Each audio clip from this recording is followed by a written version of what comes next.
Subscribe to our YouTube channel and press the bell icon to get the latest updates. Truth to tell, I was quite inclined to take this Sunday off from Cut the Clutter this week. Why? Because it's been a very busy several weeks now and I was really exhausted. So even a couple of days back I was thinking this Sunday I will take off, and maybe then occasionally on Sundays I will start taking off because it just becomes too much sometimes. But then clarity emerged over US presidential elections and it became quite clear that Joe Biden and Kamala Harris were now going to be the president and vice president, and that did not leave me the luxury anymore of a holiday. Because it can't be that such a big change is taking place in America. Even now, the preeminent superpower in the world, which India regards as a strategic ally and a very important strategic ally, particularly now with the Chinese rudely knocking at our borders, or the expression that I like to use, sitting on dharna in Ladakh. So I have to talk about that, and I will do that, but before I do that, my periodic reminder to you. And the reminder is something that you know very well, that journalism costs money. Good journalism costs good money. It also takes good money to keep it going, to sustain it and to make it grow. Because as we have seen with our experience over the past many years, one big setback to Indian democracy, democracies around the world, but Indian democracy in particular, has been the decline of unhyphenated media in India. So today you have a situation where you either become a morcha or become a chamcha, and that is what we mean when we say you get hyphenated to one side or the other. But that is not the job of news media. That is not our credo. The news media has to look at facts and should not be afraid of saying what might hurt somebody who you like and what might help somebody who you don't like. So it's not as if you invent facts to hurt those you don't like, or you invent facts similarly to help those who you like. That is not the way free media works. But unfortunately, the way some of the media economics has evolved, you have to be one of the two, chamcha or morcha. At the print, we have made a very deliberate and conscious decision to not do that, to remain unhyphenated on all sides. And sometimes we get trolled by all sides, which is fine. But we get our satisfaction and our vindication from the fact that we are also supported by all sides, because all sides see us as non-partisan now, non-partisan and never afraid to speak the truth, but working very hard to get the truth, and when we don't have the truth, to say sorry and to make a correction right away and move on. That is life. None of us is infallible, but for that to keep going, we need good readers, viewers like you to pay for your journalism. And we are not appealing to your sense of philanthropy or altruism. No. We are not asking you for a donation.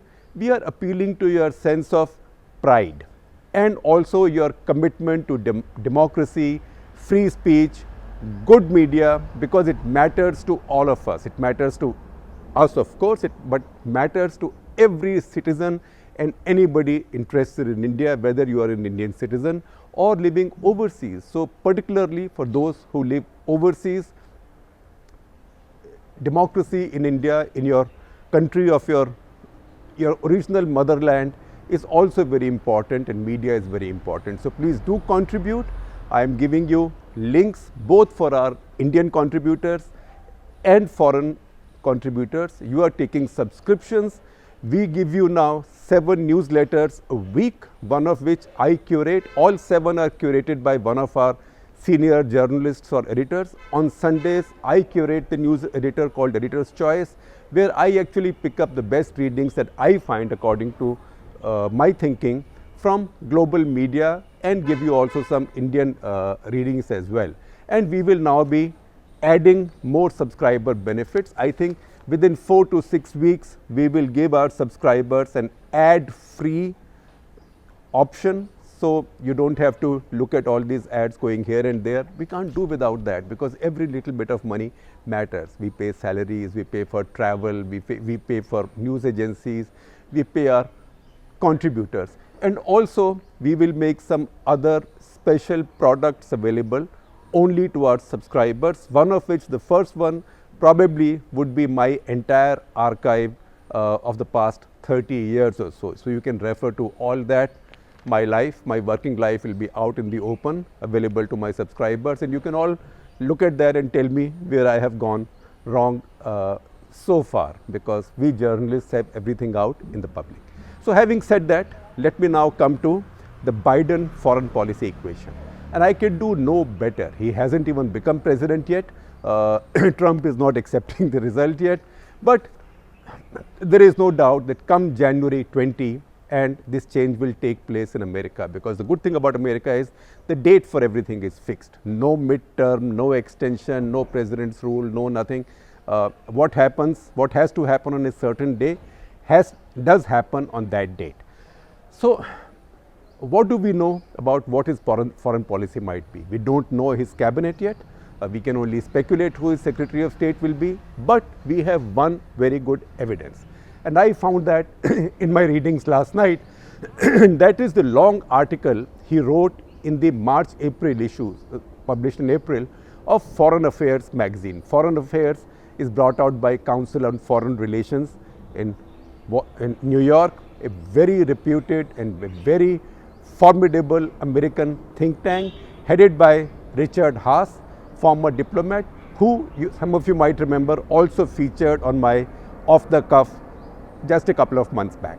So in that article, Joe Biden has laid out his vision of what America's foreign policy will be under his administration. So the article is headlined, "Why America Must Lead Again," and subhead is "Rescuing US foreign policy after Trump." So very relevant.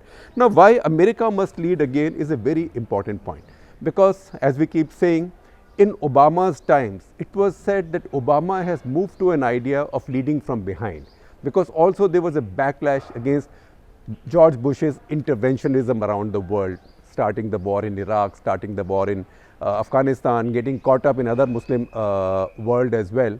So there was an inclination to pull back. But Obama and Biden, when they were running the White House or US administration, they did not fully pull back. They pulled back a little bit, but kept some control from behind, especially in Libya. So that was called leading from behind.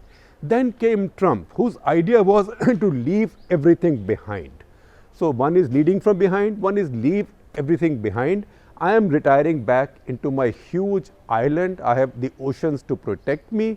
If somebody is really of a big threat only to me, I might go and use some remote device, maybe a missile or something to retaliate. Otherwise, I am happy if I just raise the walls, build a fortress and control my borders, cut immigration, etc., etc. So that became a very insular America. Joe Biden has a view which is unlike either, but closer to Obama, but unlike either. It is more internationalist, and certainly he wants to take America back in global affairs instead of pulling it back. In fact, one of the first things he has said that he will do after becoming president is to bring America back in the Paris Climate Accord. Very good for India, because India is under pressure to move away from coal to environment friendly energy sources. For that, resources are needed, and that's been India's and developing countries' argument. Those resources are supposed to come in under the Paris Climate Accord that Trump had pulled back from. So I'm picking up a bunch of points, maybe about 9 or 10 from this long Joe Biden article, and I'm sharing the whole article with you. I'm also sharing with you a PTI story that came out today on a position paper that the Biden campaign put out on their relationship with India, and also referring to something that Joe Biden said in a speech that he delivered at India Abroad, which unfortunately is now shut down, a newspaper in America. He visited them and he gave a speech there. But essentially right now his article, "Why America Must Lead Again," or "Rescuing US Foreign Policy After Trump." By every measure, he says in the first point, by every measure, credibility and influence of the US in the world has diminished since Barack Obama and I demitted office. So in setting out his proposition, Biden says Trump has emboldened our adversaries and squandered our leverage to confront national security challenges from North Korea to Iran, Syria to Afghanistan to Venezuela, with practically nothing to show for it. It's a condemnation of Trump administration's foreign policy, which you will expect. Then he says, and he has done it essentially by going away from democratic values. And that is the very important theme of his formulation. Let's go ahead. Next point, he says, democracies are paralyzed by hyper-partisanship. Very true, democracies are paralyzed by hyper-partisanship, hobbled by corruption, weighed down by extreme inequality, are having a harder time delivering for their people. Trust in democracies and democratic institutions is down. Fear of the other, this other carries a capital O. The fear of the other is up. So, very important statement this from Joe Biden. Next he says, Trump and demagogues around the world are leaning into these forces for their own personal and partisan gain. So, once again he is accusing Trump of going and becoming friendly with demagogues around the world. Who you describe as demagogue? You can make your choice, not for us to go there right now. Then he says, on January 21, when I deliver my speech as the new president, on January 21, picking up the pieces of this broken foreign policy will be an enormous task. And he goes on to say that the foreign policies that America followed in the past won the Cold War for America and established America as a preeminent power. And he says, but when I speak on January 21, I have to make sure that we resume that policy in a way that that policy or that success does not define America's past, but our future as well. So, he is promising you a return to normal in foreign policy after Trump's disruption. And then he says, from Hong Kong to Sudan, Chile to Lebanon, citizens are once more reminding us of the common yearning for honest government and universal abhorrence of corruption. Now, he is again referring to the fact that Trump was very friendly with many of the troublesome regimes around the world, and he didn't care much about democracy anywhere. And he says, pandemic in particular has empowered authoritarians around the world, including democratic world, to get even more powers. And that's happened in the entire democratic world. We've talked about it and we've run articles on it, how the pandemic has given the excuse to rulers with authoritarian tendencies to grab more power, to concentrate more power, because people are so afraid of the virus that they are willing to concede ground like this. And then he says those countries, now people of those countries look up to the US, whereas Trump on the other hand is embracing the word of autocracies and showing disdain for Democrats. And then he says something very interesting again. He said, the first thing I will do when I come to power in my first year is to hold in America a summit for global democracies, which means he will invite then leaders from the democratic world, thought leaders, political leaders, activists from all over the world to talk about the future of democracies.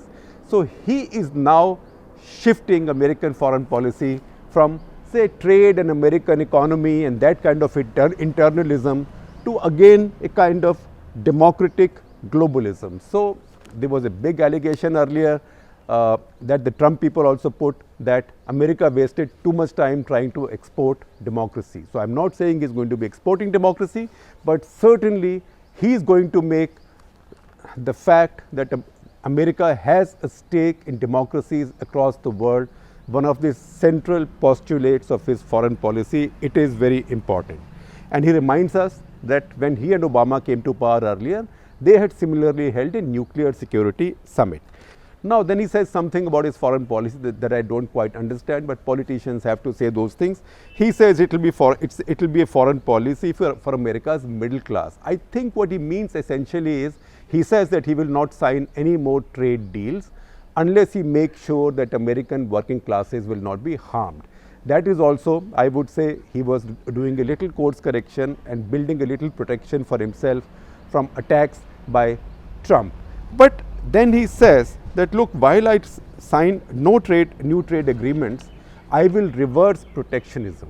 And he says protectionism has come back it has reversed globalization, it's a bad thing, and he gives you a reference from history. He says this had happened after World War I, when the world saw the rise of protectionism, and that led to World War II.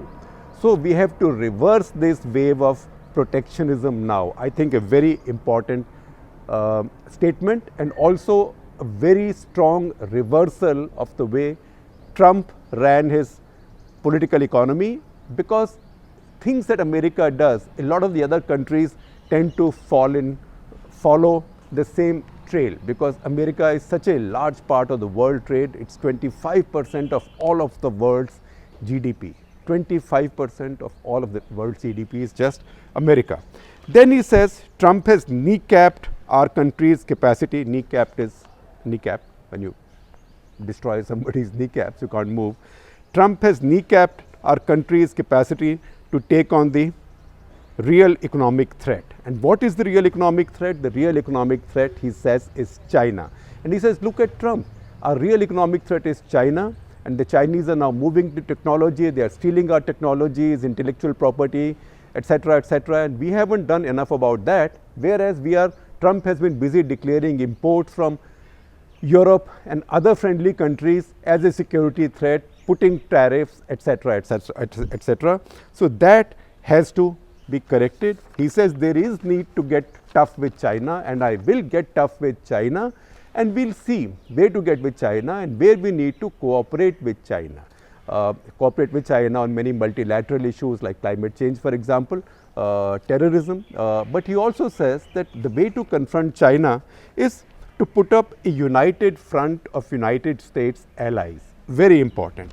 And he says you have to put a united front of United States allies and partners to confront China's abusive behavior and human rights violations. Now, who are these allies? So he says, in fact, I took the figure from his article. He says the US is 25% of all of the world's GDP. All the democracies of the world, if we get them to align with us, they are another 25%. So if we confront China as one block, we are 50% of the world's GDP. China is a country that wants to rise on the strength of its economy and its trade. There is no way China can treat lightly a block that represents a half of the world's GDP. So that is the vision, that 25% of GDP of the world from US, 25% from other democracies, you can presume including India. China simply can't afford to ignore this. Then he says that we have to reach out to alienated democracies where our credibility is shattered, and that reference is more to NATO.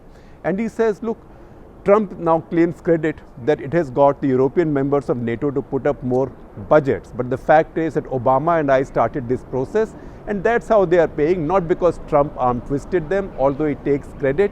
So I have to go back and repair NATO. And he says it is the weakening of NATO that has allowed Vladimir Putin to carry on with his kleptocratic authoritarian regime. Very strong words used for Putin's regime.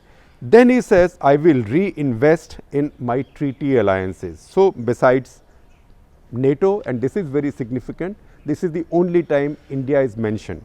He says, I will strengthen, besides NATO, I will strengthen my treaty alliances with treaty allies like Australia, Japan, South Korea, while deepening my partnership with India and Indonesia to advance shared values. Very interesting. Two large population countries in Asia, two with large Muslim populations, one actually Muslim majority, both democracies with constitutions and systems which enjoin upon their leaders to respect all religions equally. Now I bring you to something that Biden says in conclusion. I find it very interesting and very touching, also because it looks like it underlines his philosophy. He says Vladimir Putin wants to tell himself and anyone else he can dupe into believing him that the liberal idea is obsolete, that the liberal idea is over now, finished, RIP. He says The only reason he is doing it is because he is afraid of its power, because liberal ideas and can cross boundaries, cross this and that. So once again, he is positioning America back as a champion of liberal democratic order, something that Trump, in his sort of internalism and its sort of withdrawing back into America, his insularity, had dumped. So if you look at all this, this is very interesting. And in conclusion, I will share one more reading with you without talking very much about it. This is an article by Rick Gladstone in the New York Times on Biden's foreign policy. And there is a quote in that article which I like particularly, and we'll highlight that on the screen for you. And this is a quote from Orville Schell, who's director of Asia Society's Center on US-China Relations. He says that US-China relations, because for us in India, that is important. He says the relationship with China is the radioactive core of American foreign policy. So that is not going to go away. And let me also say this in conclusion, my own little view, that don't look at what Biden will do with India. There is that old speech that he delivered at India Abroad in 2006, where he said in 2020, India should be America's most important partner. He's also said that Indo-US relationship should be the defining relationship of the 21st century. Those things are said, those things are platitudinous as well. But immediately and in the medium run, the important thing will be to see how does Biden administration deal with China. Because in some ways, US-India relationship has now got, it's been de-hyphenated from Pakistan, but it's got hyphenated with China. So that's a reality we cannot dismiss. The other thing is that unlike Trump, he and people around him are not going to be completely immune or unmindful or oblivious to what happens inside India. So think about it, and let me put it a little bit simplistically. Next year, sometime next year or middle of next year, if there is this summit of democracies from around the world in America, hosted by Biden, and Narendra Modi is going there, can he be going there or will he be going there in the shadow of CAA, NRC, termites, throw them in the Indian Ocean, all of which can be coming up and all of which can be peaking coincidentally at that particular time, because West Bengal will be coming up for polls then.